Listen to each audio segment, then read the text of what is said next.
Bueno.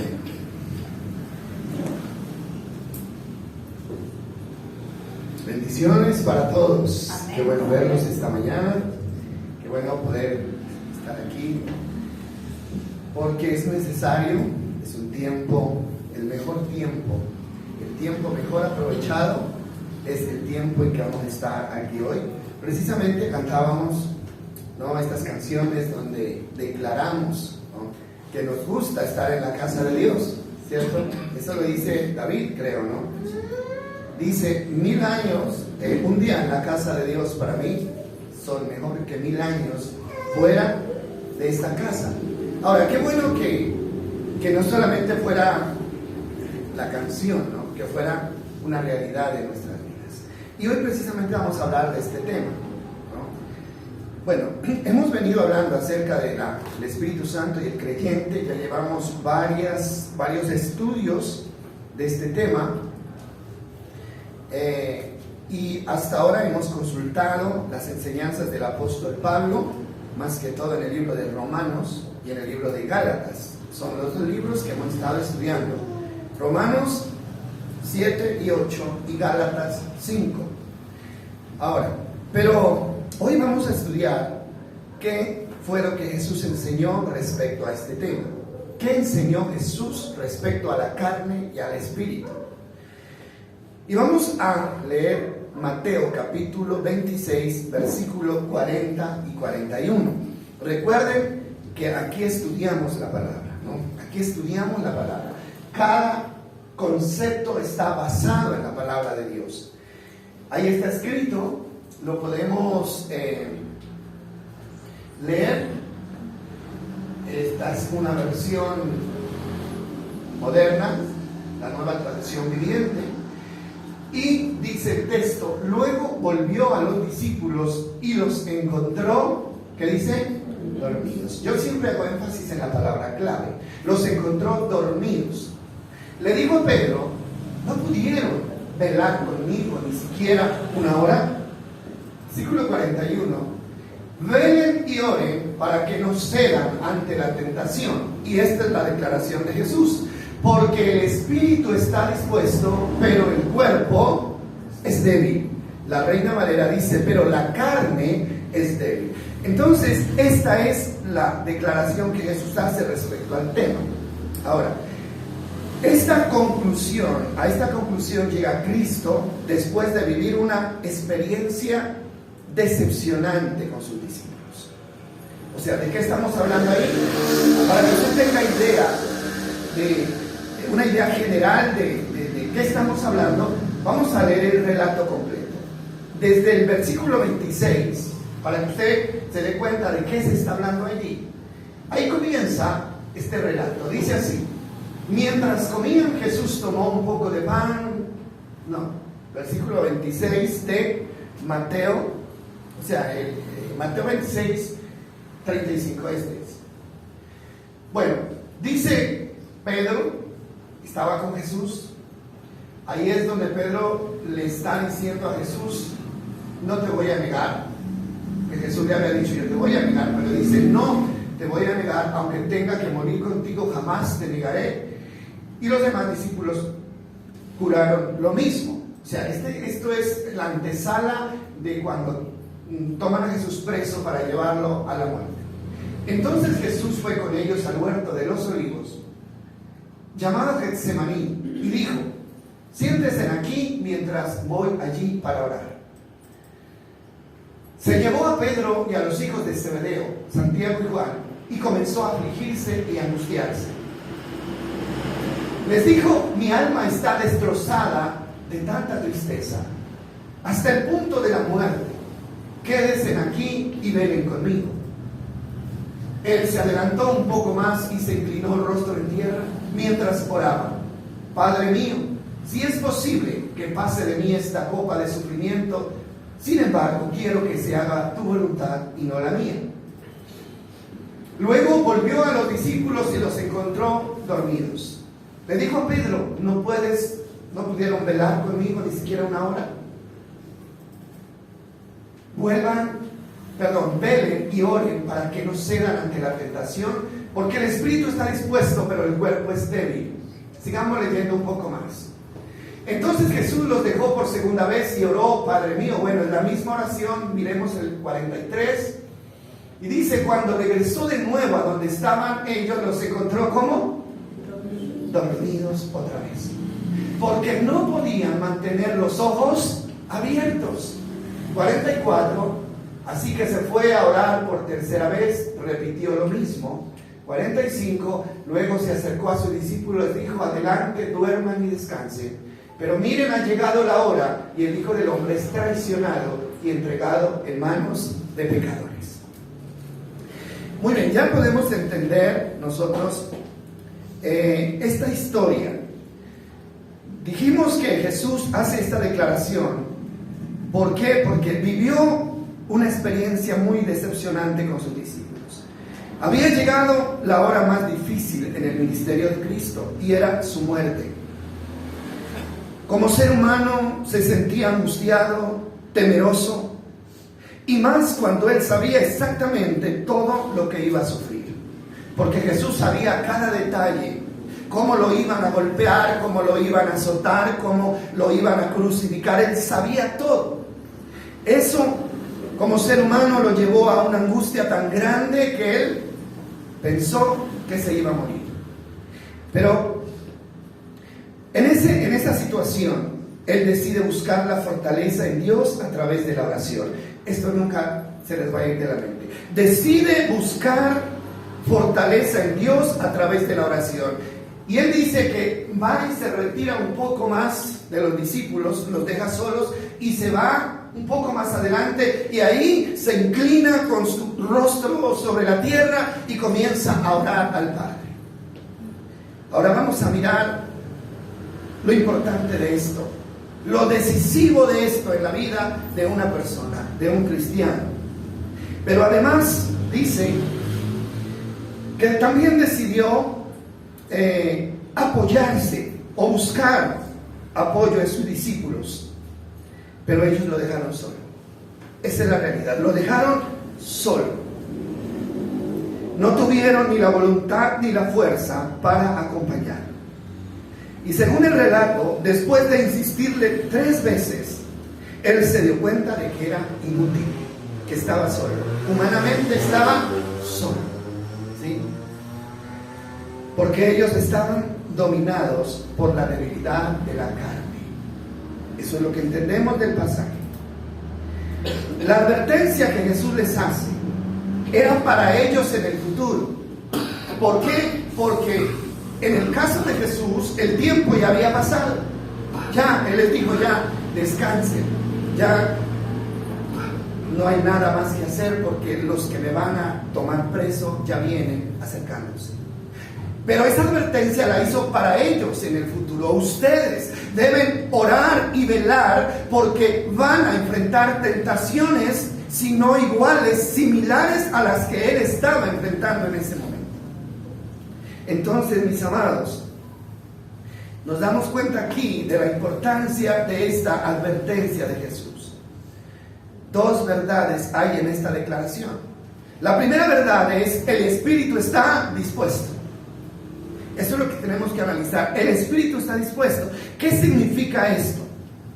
Significa que dentro del creyente hay un deseo. Está el deseo de querer hacer el bien. Está el deseo. Está el deseo de orar, de buscar a Dios en oración. Está el deseo de la obediencia. Y existe la necesidad de un cambio en nuestras vidas. Eso nosotros lo aceptamos y lo reconocemos. ¿Cierto que sí? Usted sabe que tiene que orar más, sabe que tiene que hacerlo. Usted sabe que tiene que ser más obediente a la palabra. Usted sabe que necesita, que hay cosas que necesitan ser renovadas en su vida. Todos lo sabemos, ¿sí o no? Amén. Todos lo sabemos. Ahora, es curioso que cuando uno le pregunta a la gente: ¿ustedes creen que ya lo hemos logrado todo o que nos hacen falta muchas cosas? ¿Qué responde la gente? ¿Qué responde? Nos hacen falta muchas cosas, ¿cierto? Nos hacen falta muchas cosas. Nos hace falta obediencia. ¿Qué dicen ustedes? Claro que nos hace falta. Nos hace falta más oración. Claro que nos hace falta. Nos hace falta cambiar lo que necesitamos cambiar. Claro que nos hace falta. Hermano, pero ¿cuánto tiempo hace que estamos diciendo eso? ¿Cuánto tiempo hace que estamos reconociendo esa necesidad? ¿Cuánto? Años diciendo lo mismo. Años reconociendo que necesitamos orar más. Años reconociendo que necesitamos cambiar ciertas conductas. Pero no pasa nada. O dígame si estoy equivocado. Porque si estoy equivocado yo paro aquí y salgo de aquí. Pero así es, hermano, así es. Y la pregunta es, ¿hasta cuándo vamos a seguir reconociendo que necesitamos un cambio, pero nunca lo vamos a experimentar? ¿Hasta cuándo? ¿Hasta cuándo? Ahora, este tema, yo sé que Dios me lo dio, porque yo se lo pedí. Yo se lo estoy pidiendo a Dios. Y yo le estoy pidiendo palabra que realmente nos ayude, que nos alimente, que nos fortalezca, que nos haga crecer. Y yo le oro todos los días al Señor: Señor, dame una palabra que sea adecuada, porque estamos yendo hacia abajo, porque estamos retrocediendo como creyentes, estamos retrocediendo, mis amados, estamos enfriándonos. No estamos, hermano, avanzando como deberíamos estar avanzando. Y alguien tiene que sacudirnos. Porque, hermano, hay mucho en riesgo. Hay mucho en riesgo, mis amados. Y yo espero que aquel de quien estamos hablando esta mañana pueda tocar nuestro corazón, hermano, y pueda derribar cualquier concepto. Y yo le digo al Señor, tu palabra dice que es como un martillo que quebranta la piedra. Y se necesita que nuestros corazones sean quebrantados. Ahora, el segundo concepto aquí es, pero la carne es débil. Hermano, todos tenemos el deseo, todos reconocemos que tenemos que cambiar, hermano, pero eso es algo que no se está logrando, hermano, y se tiene que lograrlo. Tenemos que lograrlo, pero la carne es débil. Ese buen deseo, esa buena intención de nuestro corazón encuentra una barrera de oposición en nuestra carne. ¿Dónde está la barrera, hermano? La barrera no está afuera, la barrera no está en el mundo, la barrera no está en las distracciones, la barrera no está en el trago, la barrera no está en ninguna otra parte. La barrera está dentro de nosotros mismos, en nosotros mismos. Y eso lo dice claramente la palabra de Dios. El cuerpo es débil, la carne es débil, ¿sí? Ahora, no hay acuerdo entre lo interno y lo externo. Hay contradicción. Nosotros ya lo hemos estudiado, pero traigámoslo a la memoria. En Romanos 7, 21 al 23, esa es la declaración que hace el apóstol Pablo, ¿sí? Está hablando de su experiencia, pero también habla de la experiencia de todos nosotros. Y él dice en Romanos 7, 21, dice: he descubierto el siguiente principio de vida, que cuando quiero hacer lo que es correcto, no puedo evitar hacer lo que está, ¿qué? Mal. Pero ahí, ¿quién habla? Ahí habla un hombre que aún no ha sido controlado por el Espíritu Santo. Un ser humano con deseo inmenso de hacer el bien, pero estrellándose, equivocándose una y otra vez. ¿Por qué? Porque estaba solo. Y él dice el versículo siguiente: amo la ley de Dios con todo mi corazón, así como la ama usted, así como la amo yo. Amamos los mandamientos, queremos obedecer esos mandamientos, pero hay un pero hay otro poder dentro de mí que está en guerra con mi mente. Ese poder me esclaviza al pecado que todavía está ¿dónde? Dentro de mí. ¿Ve? ¿De qué está hablando Jesús? Ustedes quieren, su espíritu quiere, pero recuerden que hay una oposición fuerte, feroz en ustedes mismos, en sus mentes, en sus palabras, en sus acciones, en sus sentimientos. Y ahí está el problema, hermano. Usted quiere saber por qué la vida de muchos cristianos es como una montaña rusa. Un día arriba, otro día abajo, un día sí, otro día no. Un día la ganamos, otro día la perdemos. ¿Sabe por qué? Porque existe esta lucha. Existe esta lucha. Esta es la realidad. Hermano, ¿quién decide? ¿Quién decide? ¿A quién le damos la victoria? Somos nosotros mismos. Porque hay cosas que están escritas y están decididas por la palabra de nuestro Dios. Mire, en este caso que estamos estudiando, el caso de Jesús y cómo los discípulos lo dejan solo, esta acción no se considera un pecado. O sea, ¿cuál fue el problema ahí? Sueño y cansancio. Sueño y cansancio. Ahora, eso no se considera un pecado grave. Tener sueño, tener cansancio, hermano, no está catalogado como pecado, pero puede abrir las puertas a grandes pecados. Hermano, el cansancio es normal. El sueño lo necesitamos. Hermano, pero el problema es que cuando usted tiene que estar despierto, se duerme. Y cuando tiene que estar activo, hermano, se cansa. ¿Y para qué tenemos que estar despiertos? ¿Para qué tenemos que estar activos, hermano? Para buscar a Dios. Para fortalecernos en Dios. Lo demás puede esperar. Para eso es que necesitamos estar activos. Pero tristemente, hermano, para todas las cosas tenemos fuerza, tiempo y disposición. Nos quedamos despiertos hasta la 1 de la mañana viendo películas. ¿Es así o no es así? Consultando el celular. Nos quedamos despiertos hasta altas horas de la noche. Pero no nos quedamos despiertos orando. Ese tiempo no. La oración es limitada. La búsqueda, el estudio es limitado. Estoy hablando de cosas, estoy diciendo mentiras que dicen ustedes. No estoy diciendo mentiras. Ustedes saben que es la verdad.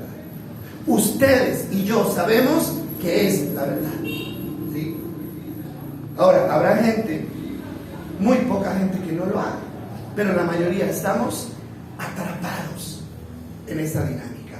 Estamos atrapados en esa dinámica.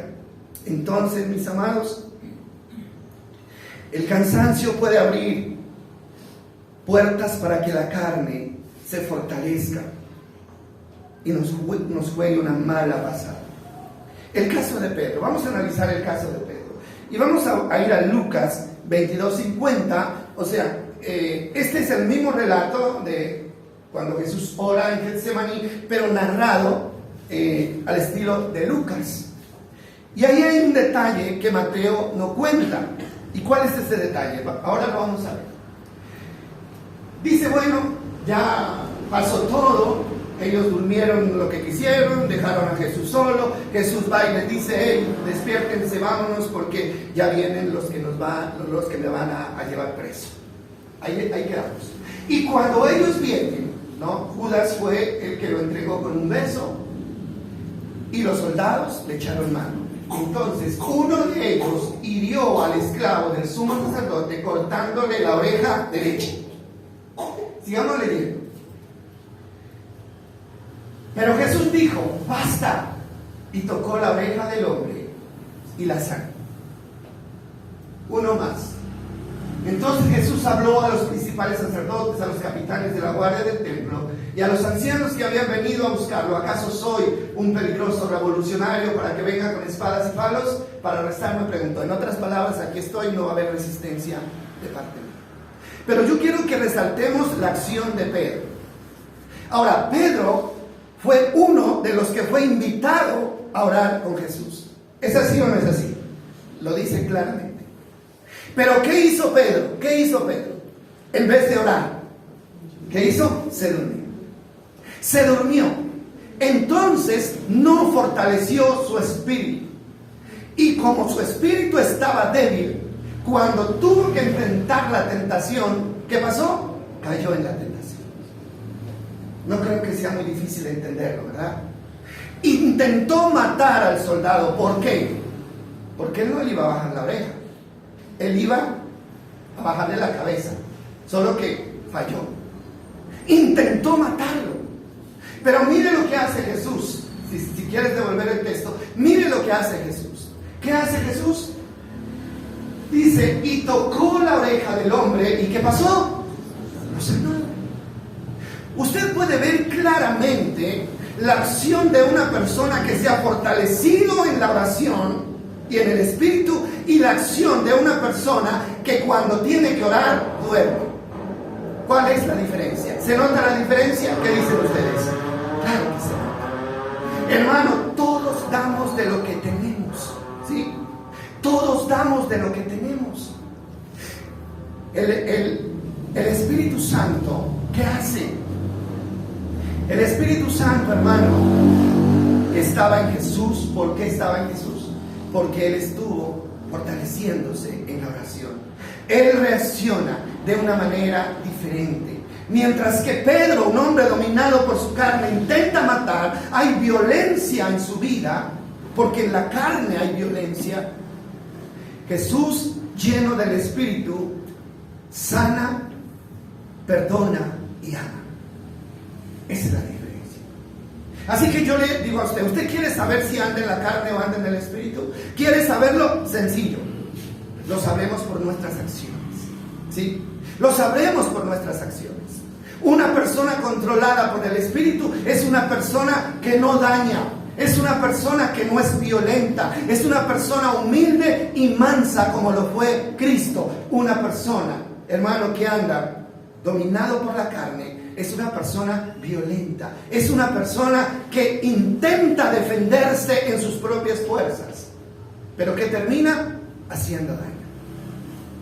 Lo que Cristo quiso fue enseñarle una lección a quién, a Pedro. Oren y velen para que no entren en tentación. Ahí estaba una realidad, hermano, que se podía analizar. Y eso es lo que nosotros tenemos que entender.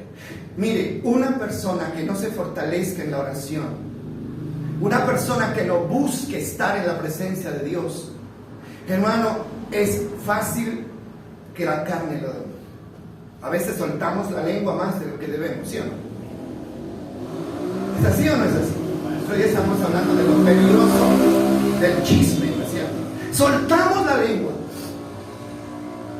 declaramos palabras ofensivas, ¿sí? A veces usamos hasta las manos para dañar. ¿Dominados por qué? Por la carne. Los pensamientos, hermano. Todo esto. Que Dios nos ayude a entender esta verdad. Pero no solamente a entenderla, mis amados, sino a vivirla, porque es clara la palabra cuando dice que los que practican las obras de la carne no heredarán el reino de Dios. No heredarán el reino de Dios. Hermano, aquí no está en juego, hermano, mi membresía en la iglesia. Aquí no está en juego que me vayan a sacar de la congregación. Aquí lo que está en juego es mi salvación. No heredarán el reino de Dios. Esto es lo que está en juego. ¿Cuál fue el motivo por el cual no pudieron velar en oración? Ya lo leímos. ¿Cuál fue el motivo? A ver, ayúdenme. Cansancio y sueño. Cansancio y sueño. Varias veces lo dijo. Versículo 43, si usted lo quiere volver a mirar. 26:43 de Mateo. Eso es lo que el Señor reprocha en la vida de sus discípulos. Cuando regresó de nuevo a donde estaban ellos, los encontró dormidos porque no podían mantener los ojos que el sueño nos lleva a cerrar nuestros ojos, pero el problema es que cuando se cierran los ojos se cierran también los sentidos. Una persona dormida es como si estuviera muerta, no ve, ni oye, ni entiende nada, ¿cierto? Por eso es que yo insisto, hermano, en que hay que luchar contra el sueño aquí en la iglesia. Aquí en la iglesia, hermano, hay que luchar porque Dios puede tener una palabra buena para usted que vaya a cambiar su vida, pero el enemigo lo arrulla hasta dormirlo y usted se perdió la bendición. Se perdió la bendición. ¿No es así? Hay lugares donde necesitamos estar despiertos. Necesitamos estar atentos a la palabra, especialmente a la palabra de nuestro Dios. El cansancio y el sueño lo produce ¿qué? ¿Qué es lo que produce el cansancio y el sueño? ¿Qué? El trabajo, ¿sí? El trabajo, hermano, estar ocupados en tantas cosas que terminan alejándonos del tiempo que necesitamos darle a Dios. Este es un gran problema, mis hermanos. Es un gran problema. El corre de todo el tiempo. La Biblia dice que Dios estableció, hermano, un día. ¿Para qué? ¿Para qué estableció un día Dios de los 7 días de la semana? ¿Para qué? Descansar. ¿Cuántos descansan verdaderamente un día a la semana? ¿Cuántos lo hacemos? No se hace. No se hace. Hermano, este mandamiento en el Antiguo Testamento era tan importante que el que violaba el día de reposo era condenado a muerte, lo mataban, lo apedreaban. ¿Por qué Dios fue tan drástico, hermano, con un mandamiento como este? ¿Por qué? ¿Sabe? Pues parece que no fuera tan, inofensivo, ¿no? Listo, yo trabajo, no pasa nada porque estoy haciendo una buena obra, tengo deudas para pagar, hay un trabajo pendiente que tengo que hacer, entonces paso derecho. ¿Sí? ¿Por qué es tan drástico Dios con esto? ¿Sabe por qué? Porque Él sabía, hermano, que el cansancio iba a llevar a las personas a alejarse de Dios. Y lejos de Dios, hermano, todo termina. Todo, absolutamente todo termina. Ojalá lo pudiéramos entender. Ojalá lo pudiéramos entender. Hermano, hoy en día nadie descansa. No se descansa. Y siempre hay una justificación. ¿Sabe qué hacían ellos? Ellos no hacían nada el día sábado, que era el día que ellos guardaban. Ellos cocinaban los alimentos el día anterior y solamente se les permitía andar unos no sé cuántos metros o kilómetros porque no podían caminar más. ¿Era un capricho de Dios? No. Inclusive Dios mismo descansó. Dice la Biblia, en 7 días creó Dios los cielos y la tierra, y el séptimo ¿qué? Descansó. Aunque la Biblia dice que Dios no se cansa, pero descansó. ¿Por qué? Porque quería que nosotros aprendiéramos este principio.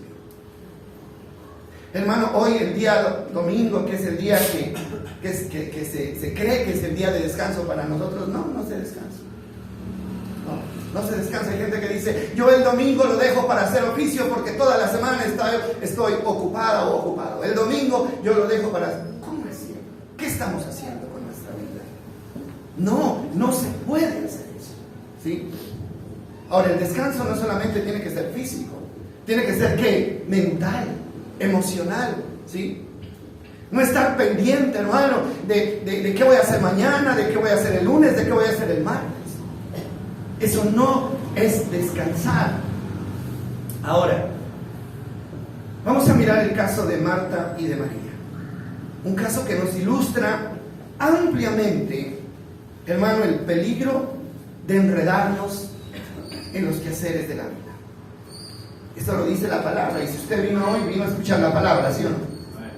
Bueno, pues escúchela.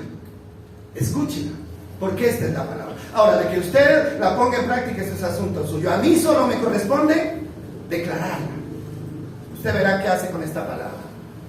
Hermano, yo hasta allá ya no puedo hacer, ni Dios mismo puede hacer nada, porque eso es un asunto de nosotros. Bueno, entonces, Lucas 10:38 dice, durante el viaje a Jerusalén, Jesús y sus discípulos llegaron a cierta aldea donde una mujer llamada Marta lo recibió en su casa. Su hermana María se sentó a los pies del Señor a escuchar, que dice sus enseñanzas. Esa es la palabra clave. Su hermana María se sentó a los pies del Señor a escuchar sus enseñanzas. Pero Marta estaba distraída con los preparativos para la gran cena. Se acercó a Jesús y le dijo: Maestro, ¿no te parece injusto que mi hermana esté aquí sentada? Mientras yo hago todo el trabajo, dile que venga a ayudarme. Versículo siguiente. Pero el Señor le dijo, mire la forma como se dirige Jesús a Marta. No la gritó ni la regañó. Es un término tierno. Mi apreciada Marta. Así, yo creo que la voz fue suave. Mi apreciada Marta, estás preocupada y tan inquieta con todos los detalles. Hay una sola cosa por la que vale la pena preocuparse. María la ha descubierto y nadie se la quitará. Es una palabra tan directa, tan clara, que ni siquiera se necesita explicar. Hermano, pero lo difícil es hacer la realidad en nuestras vidas. ¿Por qué? Porque hay necedad en el corazón. Porque hay dureza en el corazón, hermano. Porque aún seguimos pensando que Dios va a cambiar sus principios simplemente porque a nosotros se nos antoja o a nosotros nos conviene. La palabra no se va a cambiar. No se va a cambiar. Entonces, ¿qué significa todo esto? Aquí dice, se dice que Jesús era muy amigo de esta familia. Eran 3 hermanos: Lázaro, Marta y María. Y Jesús acostumbraba a llegar a esa casa cuando pasaba por ese lugar. Ese día llegó. Parece que estaban preparando una cena, una celebración, pues para el mismo Jesús, me imagino, y sus discípulos. Entonces, resulta que hay 2 personas, una con entendimiento espiritual y otra sin ningún entendimiento espiritual. Esas 2 mujeres representan la que entiende y valora lo importante y la que no entiende y no valora lo que es importante. Entonces, según el relato que ya miramos, dice que las dos estaban ocupadas haciendo los preparativos, pero Jesús no había llegado. Cuando tocan a la puerta y Marta abre, ¿qué le dice Marta? Bienvenido Jesús, ¿no? Bienvenido. Siéntate por favor y espera. Qué pena, no te puedo atender ahora. ¿Por qué? Porque estoy preparando el banquete. María está atrás haciendo sus quehaceres. Escucha la voz de Jesús y deja todo lo que está haciendo y corre y se sienta a los pies de Jesús. ¿Sí ven la diferencia? Ahora, podríamos decir entonces que a María era una persona irresponsable, que a María no le gustaba hacer oficio.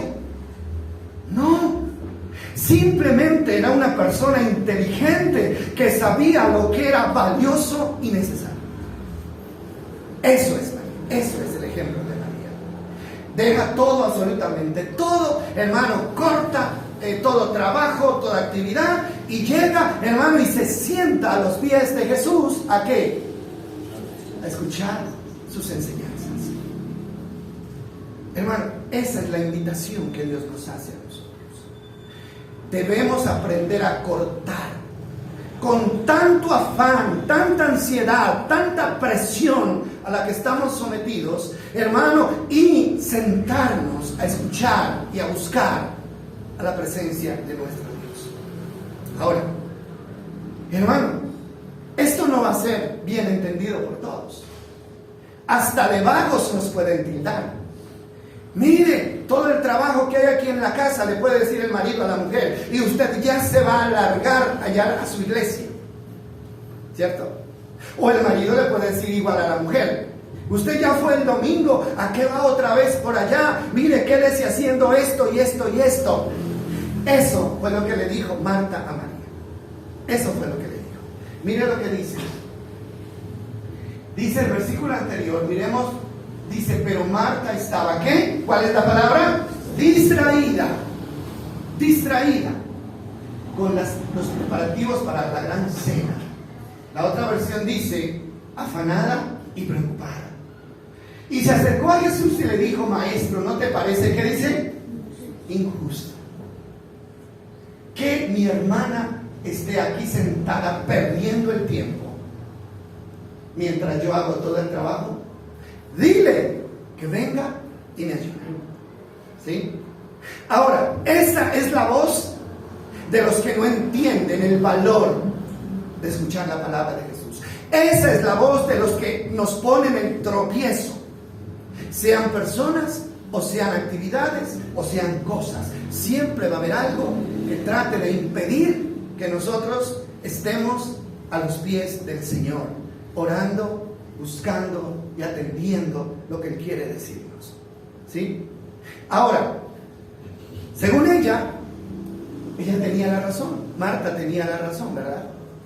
Y pensaba que lo que ella estaba haciendo era justo. Justo.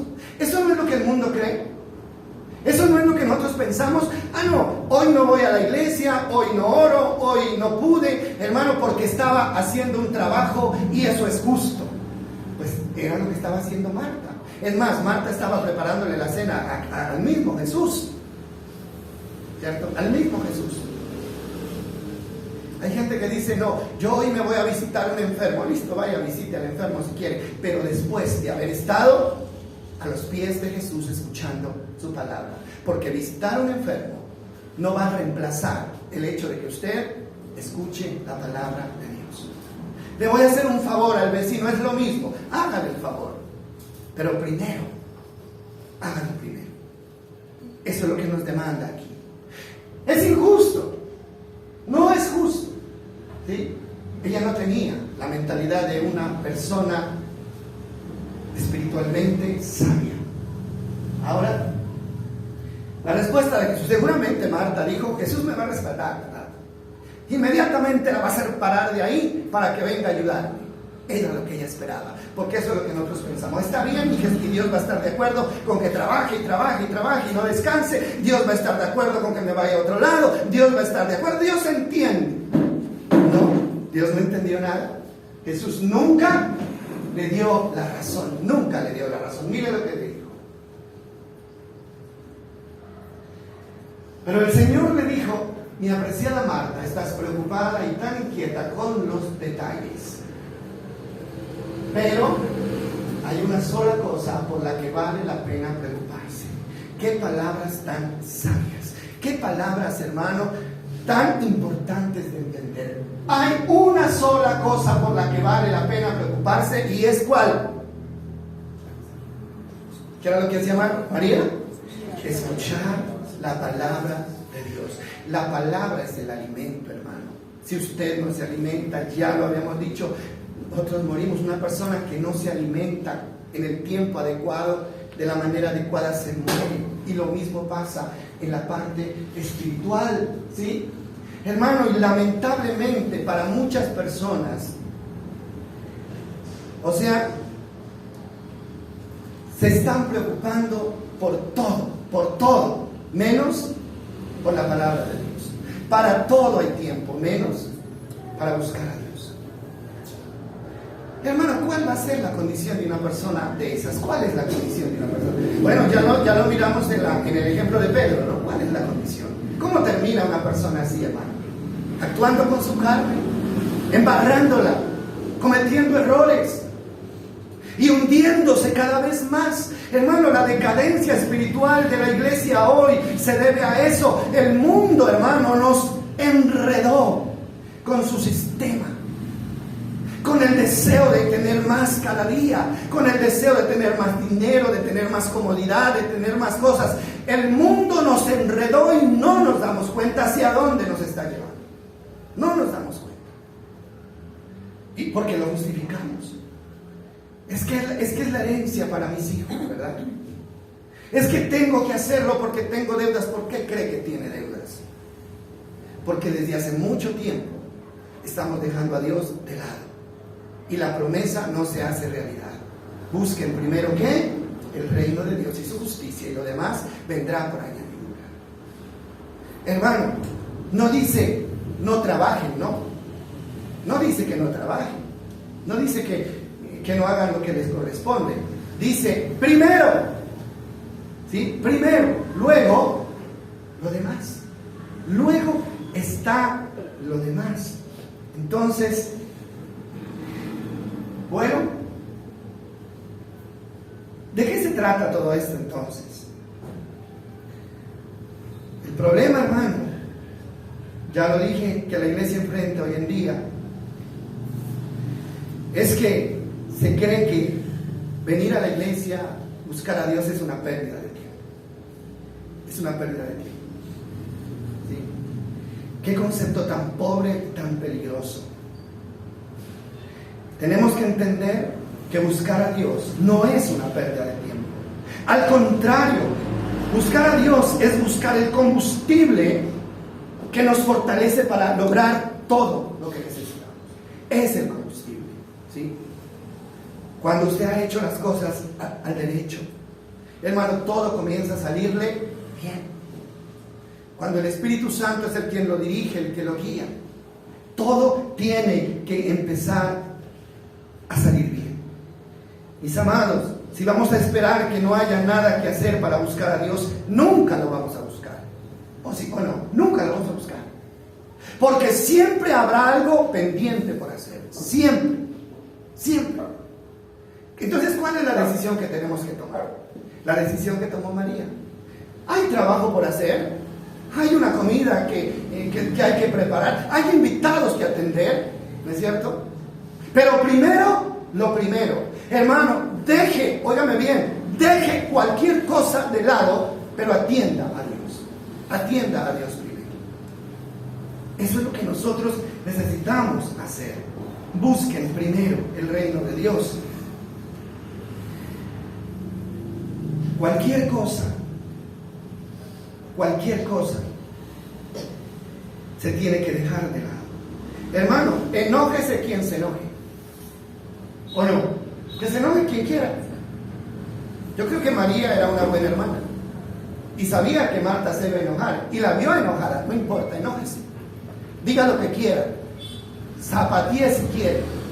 Pero yo decidí que sentarme a los pies de Jesús es lo que me conviene. Y lo voy a hacer. Y lo voy a hacer. Esa es la decisión que necesitamos tomar. Que se enoje quien quiera enojarse. Que se pierda lo que sea. Que se pierda lo que sea. Hermano, que se haga tarde para lo que sea. Que se haga tarde para cualquier cosa. Pero menos para buscar la presencia de Dios. Eso es lo que tenemos que hacer. Entender que todo lo demás se puede perder, pero que lo que ganamos cuando buscamos a Dios lo vamos a conservar hasta la eternidad. ¿Sí? ¿Qué le dijo Jesús? María ha escogido la mejor parte, la que no le será quitada jamás. ¿Sí? Piense usted, ¿por qué dejamos de buscar a Dios? ¿Por qué? Bueno, porque hay cosas que hacer. ¿Sí? Hermano, y todas esas cosas que construimos y logramos, claro que construimos y logramos cosas. Claro que logramos cosas. Hermano, el que trabaja del día a la noche logra cosas. Pero ¿sabe lo que dice la palabra? Que todo eso será destruido. Que no habrá piedra sobre piedra que no sea ¿qué? Removida. Que el fuego destruirá todo, absolutamente todo. Entonces usted tiene que entender, hermano, que no puede dejar de construir lo eterno por construir algo pasajero que tarde o temprano se va a derrumbar. Busquen primeramente, ¿qué dice el Señor? El reino de Dios y su justicia. Busquen y hagan tesoros en el cielo, donde el ladrón no roba, donde el óxido no daña, donde ladrones no roban. Hagan tesoros en el cielo. Hagan, porque lo de aquí, hermano, siempre estará expuesto a ¿qué? A perderse, a desaparecer. Hermano, hay tanta gente decepcionada en la vida, ¿verdad? Toda una vida trabajando por un patrimonio y llegó un terremoto y lo destruyó absolutamente todo. Toda una vida luchando con una familia, y en algún momento la familia se volvió trizas. Toda una vida, hermano, procurando conseguir algo para tener una estabilidad, y llega, hermano, como dice la Biblia, de un soplo Dios lo disipa todo. Es que lo más inteligente, hermano, es construir para el reino de Dios. Es hacer tesoros, ¿dónde? En el cielo. Es hacer tesoros en el cielo. Para hacer tesoros en el cielo necesitamos tener nuestra mirada en las cosas de arriba, no en las de la tierra. Entonces, hermano, que Dios nos ayude a entender esta verdad. Lo que construimos acá cualquiera nos lo puede quitar. Nos lo quita una enfermedad, nos lo quita un ladrón, nos lo quita un desastre natural. Cualquier cosa nos puede quitar lo que construimos acá. Está la vida, nos la puede quitar, un accidente, cualquier cosa. Hermano, pero lo que usted construya delante de Dios, nadie se lo puede quitar, hermano. Ni la vida, ni la muerte, ni siquiera la muerte le puede quitar lo que usted construye para Dios. No se lo puede quitar. ¿Por qué? Porque eso va más allá de la muerte. Cuando usted se muera, hermano, no va a llevar la casa que construyó, no va a llevar el negocio que estableció. Usted va a llevar, hermano, la obediencia. Va a llevar, hermano, el amor hacia Dios. ¿No le parece? Entonces, ¿cuestión de qué, mis amados? De entender. Es que no miramos todos los días lo que está pasando, hermano. Todos los días lo que está pasando. Cómo la gente pierde cosas, ¿sí? Cómo la gente pierde cosas. Los carros se los roban. La vida se la llevan. Hermano, y nosotros no estamos safos de una cosa de esas. Por eso tenemos que preocuparnos por lo eterno. Esa es la invitación que el Señor nos hace en este momento. Mire lo que dice Romanos 13:11. Ya no es tiempo de seguir durmiendo, por favor. No es tiempo de seguir durmiendo. Levántese, levántese, levántese. Levantémonos.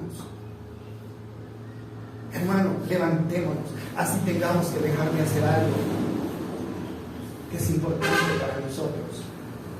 Levantémonos. Esto es aún más urgente, dice Pablo. Porque ustedes saben que es muy tarde. El tiempo se acaba. Despierten, porque nuestra salvación ahora está más cerca. ¿De cuándo? Creemos en Él. Es urgente, hermano, que nos pongamos de pie. Es urgente, hermano, que abramos los ojos, que no permitamos que nuestros ojos, hermano, sean vencidos por el sueño. Ahora, estamos hablando del sueño, ¿qué? Espiritual. El sueño. Dice, esto es más urgente. Es urgente, porque ustedes saben que ya es muy tarde. Hermano, que la venida del Señor se aproxima, se aproxima. Ahora tengo yo aquí una petición que nos hacen a todas las iglesias, la iglesia evangélica, que ¿sabe cuál es? Bueno, dice que en el Congreso, en el Senado, hay una ley, que es la ley 270 del 2024. Y esta ley se va a establecer para prohibirles a los pastores, o sea, para, ¿cómo sería la palabra? Para reducir, limitar la libertad de los pastores en la predicación. Esa es la ley que se está tramitando. Se habla ahí de casos como la diversidad de género, ¿no? Un pastor no puede predicar en contra del homosexualismo, no puede. Está prohibido, y si lo hace, puede ir a la cárcel. Los padres no pueden guiar a los hijos que los vean que están inclinándose a otro lado. No los pueden guiar ni corregir, porque la ley lo va a prohibir. Mire, ahí está. Solo tenemos plazo hasta el 31 de mayo para que estas firmas lleguen allá y derogar. Mire, el Congreso ya lo aprobó, ya pasó en el Congreso. En esta semana va a ir al Senado. Si el Senado lo aprueba, es ley de la República. Hermano, ¿usted no cree que el Señor ya está a las puertas? Esto me recuerda a algo que dice Mateo. Jesús mismo lo dijo cuando habló de la segunda venida. Y como en los días de Lot, ¿recuerdan ustedes? Lot, Sodoma y Gomorra, será en los días de la venida del Hijo del Hombre. ¿Cuál era la característica o lo que caracterizaba a los hombres en los días de Lot y de Sodoma y de Gomorra? ¿Cuál era? El homosexualismo. El homosexualismo. Eso era lo que caracterizaba. ¿Recuerdan ustedes la historia? Los hombres habían decidido no buscar a las mujeres. Ya no querían a las mujeres, buscaban a los hombres. Se buscaban entre hombres. Cuando los dos ángeles enviados de Dios llegaron a Sodoma para sacar a Lot, para que no fuera consumido por las llamas, dice que ellos llegaron y entraron a la casa de Lot, dos varones. Y que los hombres de la ciudad se dieron cuenta de que esos varones estaban ahí y fueron a la casa para violarlos. Eran ángeles de Dios. Los querían violar.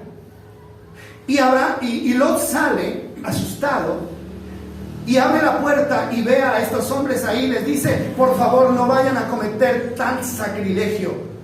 Yo tengo 2 hijas vírgenes, yo se las saco allá afuera para que ustedes hagan lo que quieran con ellas. Y ellos dijeron: no queremos mujeres, los queremos a ellos. Y empezaron a tratar de tumbar las puertas. Y dice que Dios obró y los dejó ciegos. Hermano, como en los días de Lot. Esto no lo van a detener estas firmas. Bueno, hagámoslo porque es un deber, pero esto no lo van a detener estas firmas. ¿Sabe por qué? Porque esto se tiene que dar. Esto se tiene que dar como una muestra de que estamos a las puertas de que todo esto termine. ¿Y qué dice el Señor? Esto es más urgente. ¿Qué es más urgente? Despertarnos. Es urgente que nos despertemos. Es urgente que nos desprendamos un poquito de lo material y empecemos a buscar y asegurar ese futuro, porque el mundo aquí no tiene ningún futuro. ¿Qué futuro va a tener?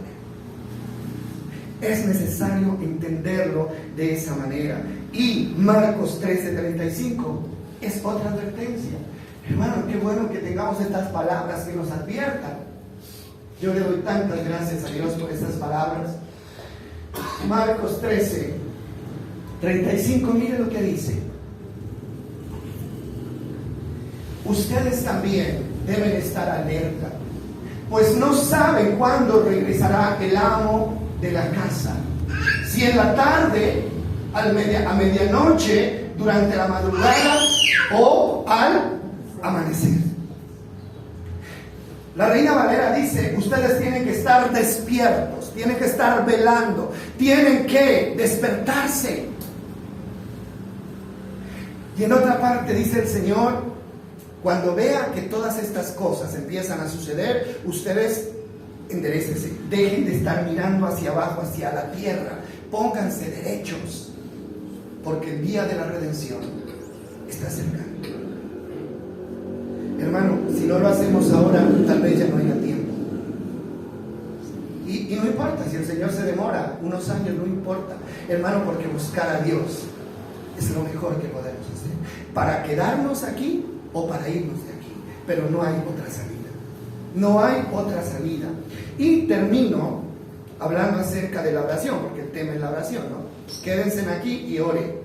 Y ellos no oraron. Hermano, ¿cuál es la oración que fortalece el espíritu? Yo sé que todos oramos aquí, ¿verdad? Todos oramos. Pero hay dos tipos de oración. Una oración es esa oración religiosa. Es esa oración rutinaria, es esa oración de costumbre. 1 minuto y se acabó. Ya como que estamos programados, ¿verdad? Listo, yo no me puedo acostar sin orar. Entonces ya estamos programados. Padre, te damos gracias por este día y te pedimos que bendigas esta noche en el nombre de Jesús. Amén. Esto no sirve para nada, porque es una oración rutinaria. Hermano, es como el que se levanta: Padre nuestro que estás en los cielos, y se va. Y llega y: Padre nuestro que estás en los cielos. ¿A dónde llegan esas oraciones? No. Hermano, esas oraciones son oraciones religiosas, son rezos que hemos aprendido de memoria y ahí los estamos repitiendo todos los días. ¿Cuál es la oración que fortalece el espíritu, mis amados hermanos? Es la oración que nace de una relación con Dios. La que nace de una relación con Dios. Hermano, esa oración religiosa rutinaria es una oración que usted la lanza al viento y no llega a ninguna parte. Pero la oración que nace de una relación con Dios es una oración que nace de mi corazón y llega al corazón de Dios, porque hay una conexión con Él. ¿Usted no le ha pasado, hermano? Que a veces ora, hermano, y no siente nada. Ora, pero ni siquiera siente que hay alguien del otro lado que lo está escuchando. Nada. Porque es una oración de costumbre, como la oración de los fariseos. 3 veces iban al templo a orar, pero ¿qué les dijo Dios? Esas oraciones no sirven, porque son oraciones movidas por una costumbre religiosa, ¿sí? Una costumbre. Entonces, la oración que nace de una relación. Tengo una relación con Dios. Él existe para mí, yo existo para Él. Necesito comunicarme con el Dios que existe, que es vivo y que está conmigo. Necesito comunicarme. Entonces, cuando usted sabe, hermano, que hay alguien importante para usted, ¿sí? Que necesita comunicarse con esa persona, ¿verdad? Usted no sale al balcón y grita a ver si de pronto esa persona usted busca conectarse con esa persona, y cuando logra conectarse es porque esa otra persona está esperando que usted le hable. Esa es la oración que nace, hermano. Es una oración que no es impuesta. Es una oración que no es impuesta. Por eso yo no estoy de acuerdo con esos programas de oraciones en las iglesias obligados. Yo no comparto eso. Ni los ayunos programados. Porque la gente, hermano, los vuelve una costumbre. La oración, hermano, es una oración. La oración verdadera es la que nace en el momento indicado, en el momento oportuno, ¿sí? Y nace del corazón como una necesidad, como la necesidad de comer. Ya son las 12, ya es la 1 y mi estómago está pidiéndome alimento. Y voy y busco lo mismo en la oración. Yo me levanto, hermano, y necesito comunicarme con Dios. Necesito hablarle. Necesito. Y cuando le hablo, yo quedo satisfecho y tranquilo. Pero cuando usted no siente nada, cuando usted está temeroso, ora y sigue igual temeroso, su oración no llegó a ninguna parte. Porque la oración tiene que tener un efecto, hermano. Entonces, es una oración que nace del corazón. ¿Cómo fue la oración de Jesús? Una oración consciente de que había un Padre que lo estaba escuchando. Padre, si es posible que yo no vaya a la muerte, haz algo. Pero si no hay otro remedio, yo voy. ¿Tuvo respuesta Jesús? ¿Sí? ¿Cuál fue la respuesta? Ahí no está escrita, pero obviamente la respuesta es: hijo, no hay otra manera, tienes que ir. El Señor lo entendió y se levantó y fue a entregarse a los que venían a aprenderlo. Esa es una oración, hermano, donde hay alguien que habla y hay alguien que escucha. Porque de lo contrario son palabras muertas. Entonces, mis amados, yo termino acá. Pero quiero decirle una cosa.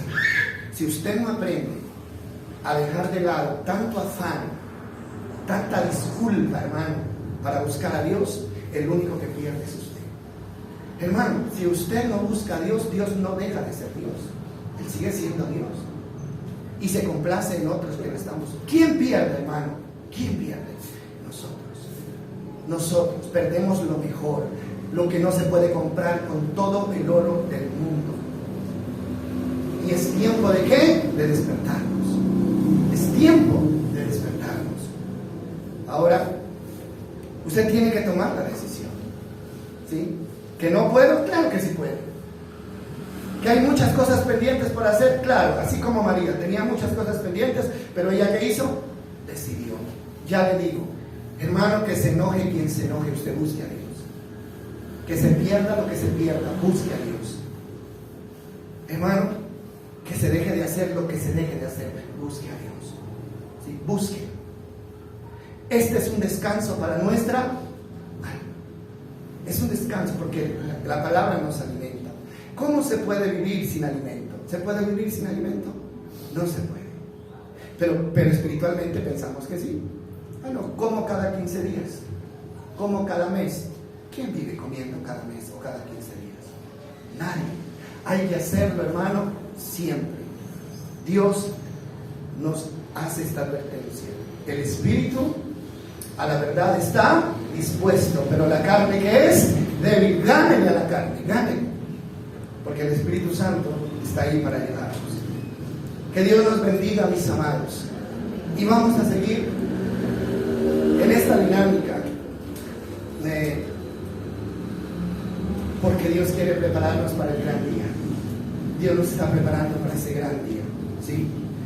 Ya, pues, yo no creo que yo tenga que convencerlo a usted de que la venida del Señor puede darse en cualquier momento. Yo no creo que pueda. O sí, ¿será que tengo que convencerlo? Usted lo sabe. Que no lo quiera aceptar es otra cosa. Pero usted lo sabe. Porque el mundo, así como va, hermano, ya no tiene para dónde ir más. Ya no tiene, ya llegamos, hermano, al barranco, ya llegamos a la pared. Ya no hay para dónde más. Y cuando eso sucede, el Señor tiene que venir. Eso sucedió en el tiempo del diluvio, ¿verdad? La maldad, dice, había crecido tanto que todos los pensamientos de los seres humanos eran solo el mal. Entonces Dios dijo, esto ya no va para ningún lado, hay que destruir todo lo creado, hombres y animales. Y como en los días de Noé será, en los días de la venida de Dios, cuando la corrupción y la maldad lleguen a estos niveles donde han llegado, Dios no tiene más que hacer sino terminar con esto y establecer el cielo nuevo y la tierra nueva, donde van a vivir ¿quiénes? Los que lo estén esperando. Eso es lo que dice la palabra del Señor. Yo sé que ustedes son inteligentes, somos inteligentes porque Dios nos ha dado sabiduría. Déjense guiar por el Espíritu, hermano. No pelee con el Espíritu, porque usted no va a ganar. Si el Espíritu lo guía, hágale caso. Porque si usted no le hace caso, hermano, la carne lo está esperando para arrastrarlo a lo que no debemos hacer. Que Dios nos bendiga entonces. Vamos a darle gracias a Dios por esta palabra. Señor, nosotros sabemos, Dios, que nos estás preparando, Señor, para un gran final.